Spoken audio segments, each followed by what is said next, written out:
Okay, people, today let's take a quick look at the Yolopark Transformers AMK Pro Series Generation 1 Starscream model kit. Oh, that's a mouthful. Yes, Big Bad Toy Store finally got their allotment in, so I finally got my Starscream. But it's not just Starscream. We're also going to take a quicker look at the Yolopark Transformers AMK Hasbro exclusive Generation 1 Optimus Prime and Megatron. These are exactly like the first versions, the AMK Pro series, but these have less bells and whistles. Cleaner paint apps, no die cast, no LEDs, and then slightly fewer accessories and a more simplified base. And notice I said AMK series. They're not Pro because they don't have all those extras to them. And there is an upcoming AMK series that aren't exclusive to overseas. So it'll be Optimus, it'll be Megatron, it'll be Starscream, and it'll be Bumblebee. So I wanted to take a look, see the differences. Will it affect the quality?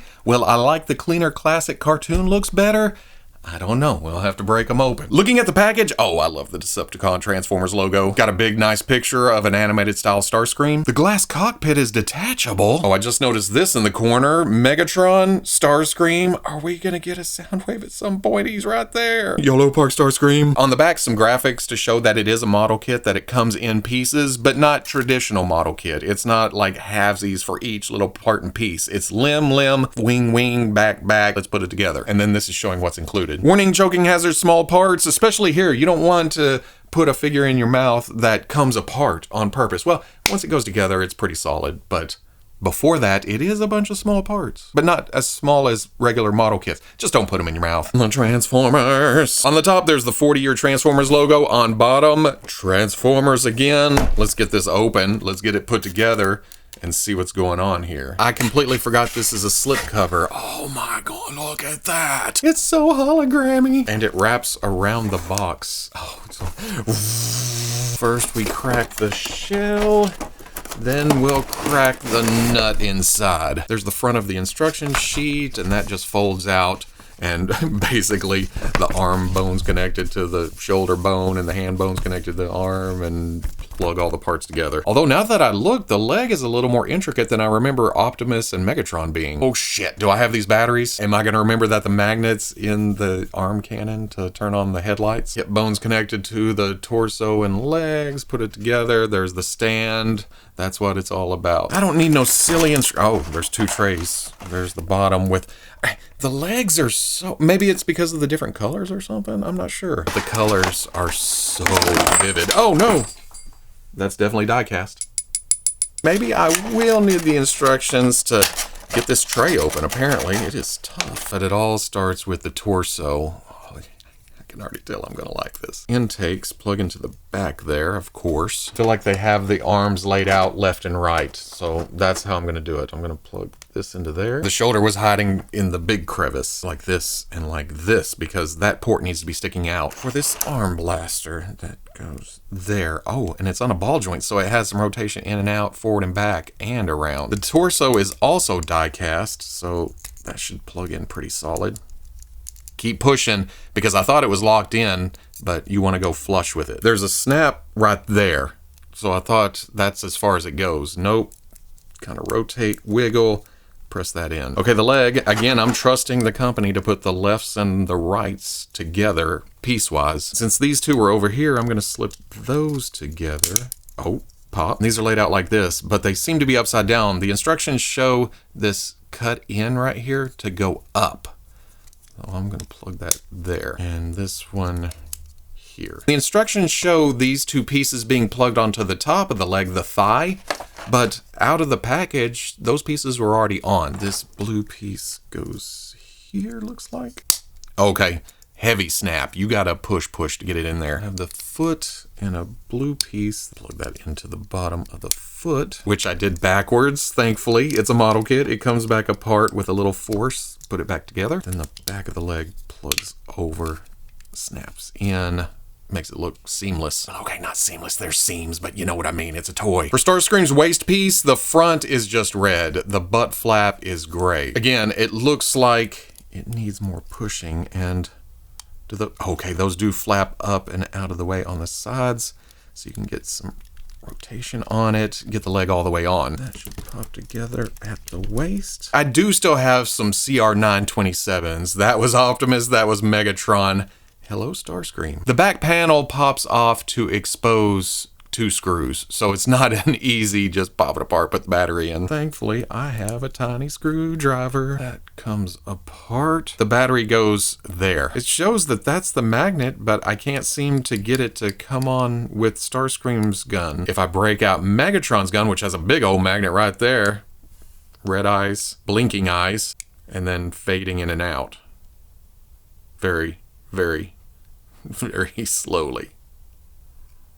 Off. Oh, I was hoping it would be, and it is. It is just as nice as the Megatron and Optimus Prime. And I may be a little bit biased. This is new. It's fresh. It's clean. But I also love the Starscream design. Those wings sticking out from behind the arms just makes them look tough. It fills out the body while making them look sleek. There's a flight capability. Even though the wings are backwards and upside down, it still means that he's going to come swooping out of the skies, raining terror down on the Autobots. Same thing for these intakes sticking up on both sides and a little behind the head. It just makes for a hell of a silhouette. Boxy arms coming straight down, but then the legs taper into some thickness, some chunkiness down at the feet. And I haven't even mentioned the colors. I love the grays and the reds, and then a little hint of white, but most of all, it's the baby blues. Just stands out from the design, but at the same time ties it all together. It's never too early to wishlist Skywarp and Thundercracker, right? Then there's the face. Look at that personality. Starscream is just laughing along with the rest while secretly scheming of overthrowing Megatron because he wants to be the leader. That vent type look on the sides of the head fills out the shape, the red eyes peering out, and that smile. There is alternatives to this face. We'll get to that in accessories. Forgot to mention the arm blasters. Most of the other Decepticons have to hold their weapons. How quaint. How archaic. Starscream can go about his business during the day.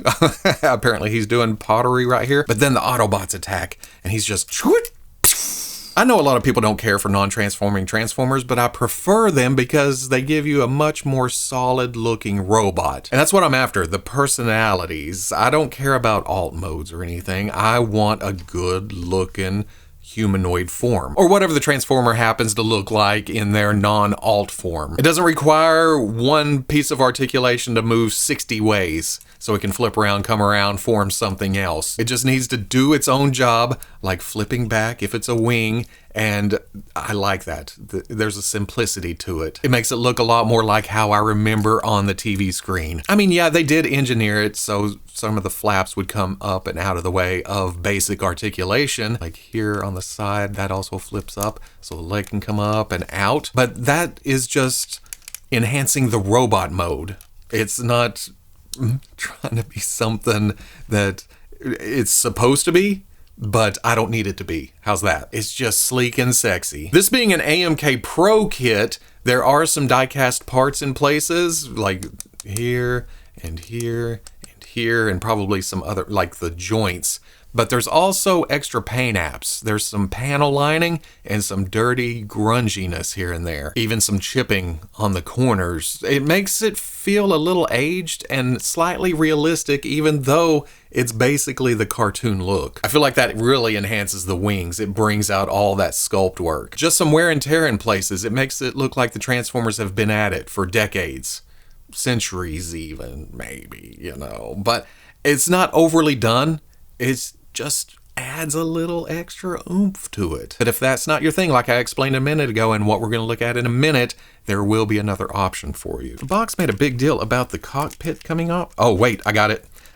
I've tried several times to get it off, and yep, that is a cockpit. It's neat to have that extra detail in there, but I'm never going to take that back off. Going over articulation, there is a ball joint at the neck. Can look up slightly, look down a bit, tilt, and then rotation. There is a butterfly joint at the shoulders that allow it to come forward a bit. Pin outside of that rotates the arm around, and then that whole assembly hinges the shoulder up to about right there. Swivel at the bicep, ball joint at the arm cannon, so up and down and forward and back. Double elbow comes, oh man, look at that, all the way up. Ball joint at the wrist allows for some in and out, some up and down rotation. Ball joint at the thumb, so you can swing that in, you can twist it, bring it in wherever you want to go. You can see where the fingers are jointed at the knuckle and then mid finger. The index is on its own. It's solitary. You can move it, but the other three are attached together for fist type situations. Coming around to the back, the wing is on a hinge, so you can swing it all the way back or a little bit forward. Ball joint at the waist, and there's some arc back,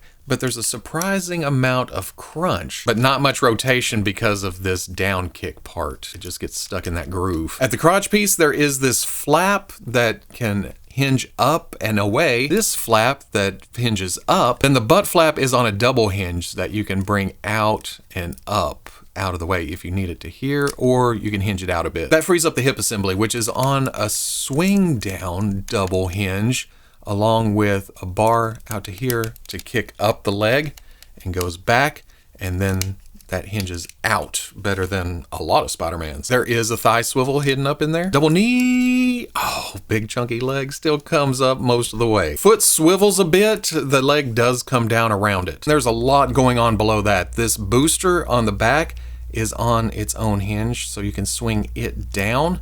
And then there's a hinge going forward and back on the inside that allows for some rocker, and you can keep pushing to about right there. Seems the foot also hinges a bit, along with the toe itself kicking up this far. So on the outside, it's just a good looking Starscream, but there is a lot going on behind the scenes. It is very, very posable for all kinds of different stances. For accessories, there is this base. At the top, there's a clamp that opens and closes. You have some rotation here, and here, there's a hinge. There's a hinge, and there's a hinge at the bottom along with the Decepticon symbol and some Techno Sculpt for the base. Then there's some blast effects. There's two cones and there are two straight shots. If you combine the two, they plug together, and you can put that on the end of the arm cannon for some blasting. But you can also use this as is and plug it into the booster on the bottom of the foot for some flight action. Then there are these translucent purple rockets firing off. That's for when you lift the nipple covers on Starscream. It reveals these purple rockets underneath. There's a plus sign cut into the peg, and that's meant to plug over where the two gray metal parts intersect. Be where the tit rockets, the chest missiles. The camera does not want to focus on them. There we go. And there's two for dual boob explosions. There's also alternate face plates, and I'm going to attempt to do that without removing the head. Well, okay. Take the face plate off, and it leaves the eyes, and you can replace it with either... Oh man, that's super tight. I'm probably never going to get that back off, but there's the straight, just kind of bored face, or not happy with the current Decepticon leadership face. Yeah, that is super, super tight. Damn. But then there's also, which is much easier to plug on, it looks almost just like the same face, but the mouth does angle up a bit, kind of that cocky grin, and I think this is my permanent Starscream head. May have lost that other face to the carpet monster. It's gone. There it is. It didn't help that my carpet is gray. How about we go ahead and put together the exclusive Optimus Prime and Megatron, get them compared to the old ones, see what's going on here. Before I go ripping this open though, look at the sides of these boxes. Oh, now that's some nostalgia tugging. The back is kind of the same as Starscream, but they went a little more out with the graphics and the layout. I like this better. On the other side, you get kind of a Fight Night graphic. You put it together, Optimus Prime versus Megatron. On the top, it's a shared box, so bottom Yolopark, click the pictures to go to their YouTube and Facebook and such. Unlike Starscream, these have a Velcro flap to open up and see what's inside. That is pretty cool.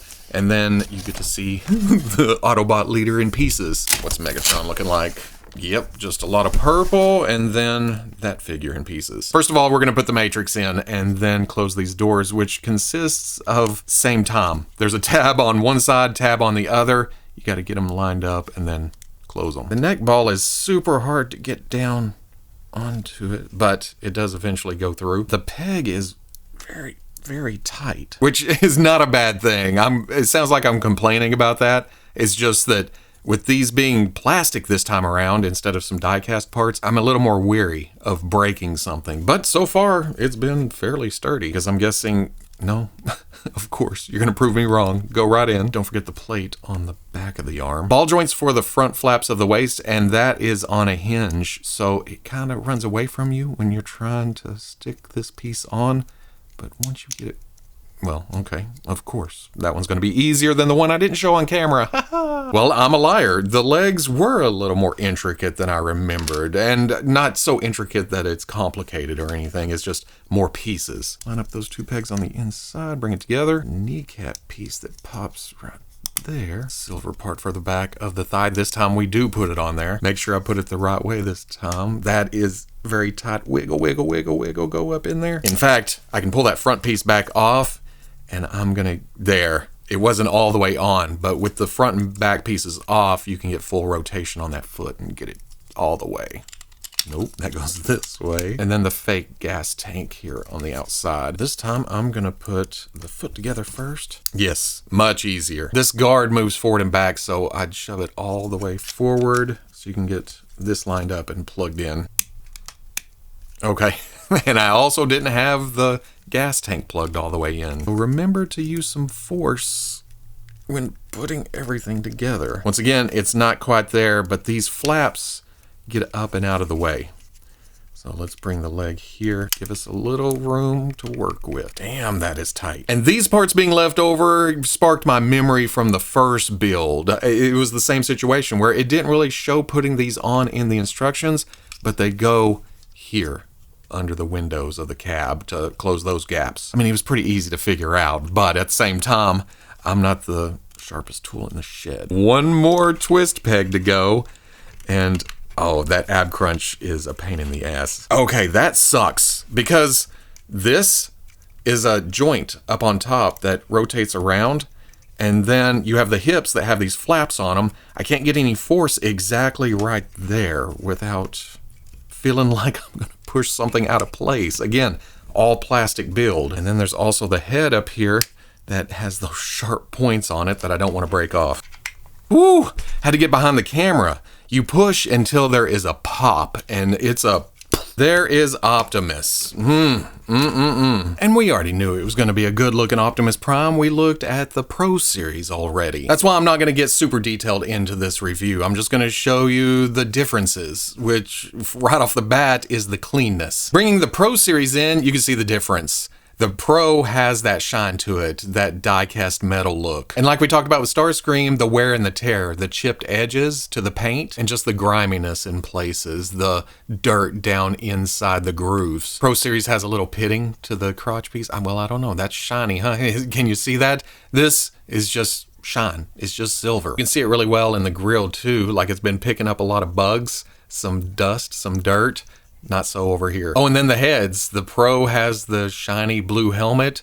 This has a more plastic look because it's plastic and it's meant to be duller. Overall, the Pro Series just comes off as Pro, but it's also a heftier price tag. Or it will be once the AMK series is fully kicked off. Even the smokestacks are different. You can see the crud built up in the Pro Series one, just giving it that hint of realism. Holding them like this, the Pro definitely has a weight to it. This almost feels light by comparison because I've messed with this so much. Then I come to this and it's like, oh, well, okay. That's because it's all plastic. This has die-cast parts. Some people will take that as a quality drop, but you saw how hard I was pushing on some of these joints to get them on, and I didn't break anything. I hesitated there because there for a second I thought, well, I'm gonna rip this hinge straight off this limb, but no. It held together. There's a big glaring difference. The panel lining to the lines on the back, the groove across and the holes up here, it almost loses the sculpt over here because it's not defined, especially when you get them at a distance. You can still see it, don't get me wrong, it's still a nice toy, but the Pro really brings it. And there's something to be said about a clean, classic cartoon look. I'm not gonna go over articulation because it's all the same. If you want to see it go through all the paces, you can click here to the Pro review. It's all the same parts, just swapped out to be made out of plastic in some places. For accessories, they changed the base up a bit, mostly just the bottom part. There, it's just two pieces of plastic with some cardboard inserts on it. In fact, you can swap them out if you want to, but I kind of like that Teletran background. The backdrop has this long peg running across it, and my dumbass went, well, they didn't put any holes in this upright piece. If you take the piece of paper on bottom and slide it forward just a bit, like a transformer, it reveals the slot right here, that plugs into. So don't be a Robo. Then the Autobot symbol plugs onto the front of that. And I may like that one a little bit better because of the backdrop piece. But if you don't have room for that kind of thing, there's that. Then, of course, there's Optimus Prime's iconic rifle. There's a peg on the side of it. Well, both sides of it, actually. You can go left or right. Then there's a slot in the hand for plugging it in, making it secure, bringing the fingers around, and bam. But then, as with most Optimus Primes, you get the energy axe because, again, it's just iconic. Unplug the hand, plug that in, you're good to go. And just like with Starscream, easy enough to get into a battle pose. Okay, maybe it was Megatron I was thinking of because this doesn't seem to have near as many parts. There is the head that goes up here on top. Barrel plugs back there. Arm, okay, still a little tough. But again, I get it. I really, really do.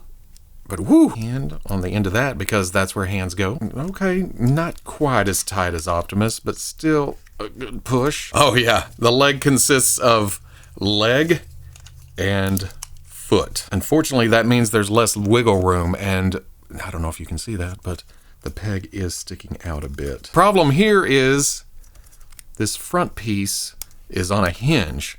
So you push here, or you try to push under the peg, the force is actually out here, and you're kind of, oh, wait a second. Can I keep it back like that? Oh, okay. Pop. You just keep trying to force until it goes in there. This is more open though, down to here. Okay, same situation. That needs to pop down, but I know that now. Thank you, Optimus Prime, for showing me the way. Okay, I'm gonna try to hit some solid points. Gotta get behind the camera. That was a lot of force, but I know it's not gonna come back apart for mighty Megatron. Wait, we're not done. Have to do this. Now we're done. And everything I said about Optimus, I'm gonna say about Megatron, but one big difference. I was more interested in this because this is my mental image of Megatron. That dull gray body with the purples and the blues and the reds and the gunmetal standing out. Don't get me wrong, the Pro Series Megatron is absolutely amazing. That silver is delicious, and going over it again, the battle damage, the scuffs, just bring something extra to it. But man, this is what he looked like in the cartoon. It's hard to deny how much the extra paint spruces up the fusion cannon though. That's the same for the whole body of the Pro Series version. It looks like metal, well, because a lot of it is die cast. And then there's the electronics giving it a little extra class. Although it seems the head batteries on both Megatron and Optimus died because I can't get them to turn on at all. That's not a problem with the AMK series. They painted the eyes in, and I know, we're gonna swing back to Optimus here in a minute. So you don't have to have the LEDs on in order to make it feel more alive. Here, without the lights on, it has that dead look. Only because we've seen Transformers die in several forms of media, and it's always the eyes kind of blinking out. So Optimus may be a close call, but for Megatron, oh man, I feel like this is going to be my shelf version. Because another thing that works in the dumbed down version's favor is the lighter weight. Again, the Pro Series has diecast. It's heavier, but you can see where I'm going already because he's starting to do it as I'm holding him. The fusion cannon has a bit of weight to it because of the electronics, the battery, and some of the diecast parts in the arm. So it knocked it off kilter. As I would pass the display and look up, he was slowly moving this way, just drooping on his right side. And if I try to tilt this way, it just falls straight back over here. It also feels like that joint's loose right there. I don't know if the diecast wore down or what's going on. So far, the exclusive version is holding strong. I can tilt this way, and it wants to go because there's no denying there's a cannon on this side, but it's not just automatically falling to this side. And I can go this way and it holds there too. So straightening them back out, I can put it up in the display and it should hold. The cannon does have some looseness to it because I don't think it has the electronics in there, but they left the screw. In fact, to hell with it. I was gonna try to avoid this, but let's see what's rattling around in there. The hole's still in there, but it's just the cannon itself. They also removed the button and left a plug in there, so maybe it just doesn't fit as tight. I'd forgotten this extends too. But again, all the same nice articulation, just more plastic than die-cast this time around. For accessories, the stand is the same deal as Optimus. There's the plastic platform, there's the backdrop. This time it's the arc from the outside, because Megatron must never enter. He comes with the Prime Killing Blaster. He comes with the energy sword, translucent purple plastic for the grip, and then a boom, pink plastic going up. And none of these slot in like Optimus's rifle. You just gotta get the fingers wrapped around tight and holding on, and not bad. But then finally there's the purple mace. Optimus gets the axe, Megatron has to have the mace, and there are joints in places so you can pose this around. And that works the same way. Just pull the hand, plug in the mace, and there you go. For a little Playday action, I pointed out that the exclusive Megatron's eyes are painted. That helps it stand out, bring some life to the character. For some reason, they left Optimus's translucent, so he has that dead look, and I don't want dead Optimus. I don't want to relive that trauma again. Thankfully, they kept the battery compartment for the head intact, so you can take the top of the head off, remove the face plate. That comes off like that, and you can pull the eyes out the back. Now, you probably don't have to take it that far apart, but I already did this a minute ago, and this is the easiest way to get the eyes back in. Because what we're gonna do there is clip that to that, and use a little Vallejo model color deep sky blue. And it doesn't matter if we're messy here, because everything's gonna be hidden behind the faceplate. All we're doing is making the eyes brighter. Put the eyes back behind the faceplate. Put the face guard back through that hole. Slip it down between. Top back on. And there you go, a more lifelike Optimus Prime. Now, I will not take credit for this idea because I found out about it in the Robo Don't Know Nobots Patreon chat. So thank you to them, because that is so much better. Size-wise, Starscream stands at about 7.5 inches up to the top of his head, and then almost 8. Oh, well, it may be a little over 8 for the intakes on the back. For comparison, here is the only other Starscream that I have, that I can find at least. This goes way back to the first season of the Rooster Teeth series, I think it was, something like that. So no, this will not replace this Starscream in the Hasbro display, but it'll look just fine next to other Yolopark Transformers AMK Generation 1 model kits. Megatron still does have some bulk on Optimus, but I'm okay with that. It makes him a little bit more fearsome, while making Optimus Prime a bit more heroic for overcoming that brawnier, muscly guy. So at the end of the day, so damn good. But it doesn't help me decide between AMK series or AMK Pro series. Like I said, the AMK, or well, the Asian Hasbro exclusive Megatron is my preferred look. But then I kind of like the metallic look of the Pro Optimus Prime. Although, after painting the eyes and giving him a little more life, this one's kind of teetering that way. But then I absolutely love the extra paint on the Pro series, the wear and the tear. But man, am I a cartoon fan through and through, most of all when it comes to Transformers. Am I buying both? This is dumb.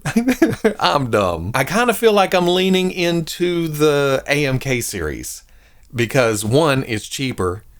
2, I don't need the LEDs. They're neat, but like I said, the Pro Series Optimus Prime and Megatron, those won't come on after, what, 10 months I've had them, and I haven't been playing with them. They've just had the batteries in them. I can't get them to activate, but Megatron's cannon still lights up, so yeah, whatever. Plus, there's the fear of leaving batteries in things over extended times. I kind of like the die-cast more. It feels more sturdy, more strong, but do I need it? Not really. Plus, Bumblebee is coming to the Plain Jane AMK series first. So that's already adding to those ranks, and then get Starscream after that. What sucks is I already got Optimus Prime, Megatron. I've had Starscream on pre-order for a while, but I'm okay with that. If the line ends, I can take the extra Starscream, paint it purple and black, or blue and gray, and have at least another Seeker. Or, because of the price of the AMK series, and them being model kits, they're easier to paint, throw some, yeah. I think I just talked myself into the regular AMK series. But let's see how those go. It's been a slow build for 4 characters. If they're now making characters for 2 different series, that may slow things down even more. The quality is going to be there, whichever direction you want to go. And I haven't even mentioned the price point for this size of figure with this much articulation. It's a hell of a deal. It's hard to pass up. Bye.